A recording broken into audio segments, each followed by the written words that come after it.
Hi friends, అస్సలాము అలైకుం. నమస్తే అండి. నేను ఇవాళ మటన్ తిల్లి, అదేనండి నెరడా అంటారు కదా తెలుగులో, అదేను లివర్, ఇవన్నీ కలిపి ఫ్రై చేయబోతున్నాను. ఫస్ట్ అయితే welcome back to my channel.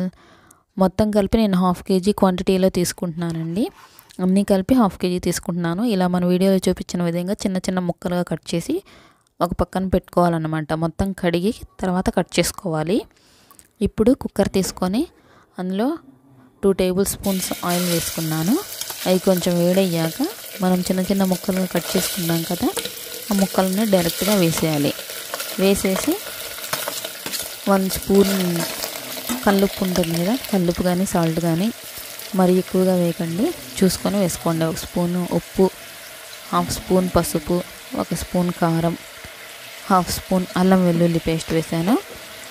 వేసేసి మొత్తం బాగా కలిపి మూత పెట్టి ఉడికించుకోవాలి. సిమ్లో పెట్టాలండి. ఈ సిమ్లో పెట్టి ఉడికిస్తేనే అందులో ఉన్న నీళ్లు బయటకు వస్తాయి, లేకపోతే ఆ ముక్కలన్నీ అడుగున గట్టిగా అంటుకొని పోతాయి అన్నమాట హై ఫ్లేమ్లో పెడితే. కాబట్టి సిమ్లో పెట్టేసి మూత పెట్టి ఇలా ఉడికించాలి. మధ్య మధ్యలో కలుపుకుంటూ, ఇప్పుడు నేను వీడియోలో చాలాసార్లు కలిపాను కదా, అలాగే మధ్య మధ్యలో కలుపుకుంటూ ఉడికించుకోవాలి. ఎందుకంటే ఆ మసాలాలు మనకి కనబడకుండానే అలా ఆ ముక్కలకి బాగా పట్టి బాగా ఫ్రై అవుతాయి అన్నమాట. అప్పుడు ఆ టేస్ట్ అనేది వేరుగా ఉంటుంది. కాబట్టి అందులో ఇప్పుడు మనం ఉడికించుకున్నాం కదా, అందులో నుంచి ఆయిల్ పైకి వచ్చింది కాబట్టి అప్పుడు మనం అందులో నీళ్లు పోసేసి కుక్కర్ మూత పెట్టాలన్నమాట. ఇప్పుడు కొంచెం కలిపి ఆ ముక్కలు మునిగేంత వరకు నీళ్లు పోసుకోవాలి. నీళ్లు పోసేసి బాగా కలిపి ఇప్పుడు కుక్కర్ మూత పెట్టేసి ఒక 3 విజిల్స్ వచ్చే వరకు పెట్టుకోవాలన్నమాట.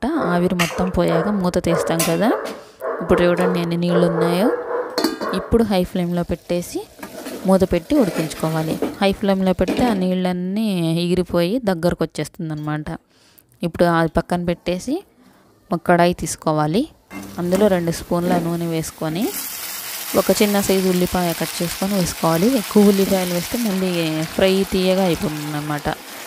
కాబట్టి ఒక చిన్న సైజు ఉల్లిపాయ వేసుకొని అది బ్రౌన్ కలర్లోకి వచ్చే వరకు వేయించుకొని, మనం ఫ్రై చేసుకున్నాం కదా, అది కుక్కర్లో ఉడికించుకున్నాం కదా, ఆ ముక్కలన్నీ వేసేసి కొంచెం అందులో కొంచెం వాటర్ వేసేసుకొని కలుపుకోవాలన్నమాట. దానికి అంటుకొని ఉంటుంది కదా అదంతా, కాబట్టి అదంతా బాగా కడిగి వేసుకోవాలి. వేసుకొని ఇప్పుడు మనం అందులో ఉప్పు కారం చెక్ చేసుకోవాలి. కారం తక్కువగానే వేసుకున్నాం కాబట్టి కారం కూడా వేసుకోవాలన్నమాట.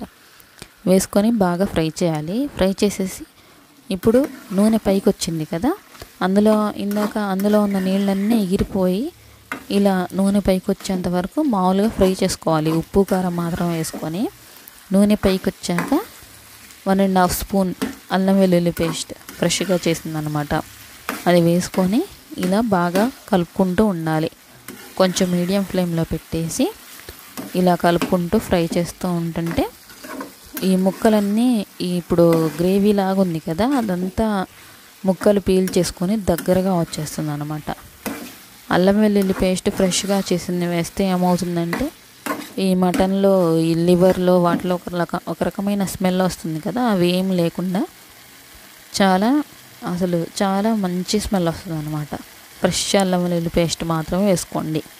చాలా ఎక్సలెంట్ టేస్ట్ ఉంటుంది. పప్పుచారుతో కానీ రసంతో కానీ దీంతో ఈ కాంబినేషన్లోకి చాలా సూపర్గా ఉంటుంది సైడ్ డిష్ లాగా. ఇదిగో ఇలా దగ్గరగా ఫ్రై చేశాను కదా, ఫ్రై అయ్యాక 1.5 స్పూన్ ధనియాల పొడి లాస్ట్లో వేసుకున్నాను నేను. లాస్ట్లో వేసుకొని బాగా ఫ్రై చేయాలి. ఫ్రై చేసి ఇదిగో ఇలా కలుపుకుంటూ ఉండాలి. ఇది కొంచెం ఫ్రై అయ్యాక ఇవి కొత్తిమీర కట్ చేసి పెట్టుకుంటాం కదా, ఆ కొత్తిమీర తరుగు కూడా వేసుకొని ఇంకా కొంచెం దగ్గరికి అయ్యేలాగా ఫ్రై చేసుకోవాలి. నార్మల్గా కొంచెంమంది ఇది డైరెక్ట్గా రైస్లో కలుపుకొని తినాలంటేనేమో కొంచెం గ్రేవీ లాగా ఉంచుకోండి, లేకపోతే సైడ్ డిష్కి అయితే దగ్గరికి అయ్యేంత వరకు ఫ్రై చేసుకోండి. ఇప్పుడు డిష్ అవుట్ చేసుకుందాం. మన కర్రీ రెడీ అయిపోయినట్లేనండి.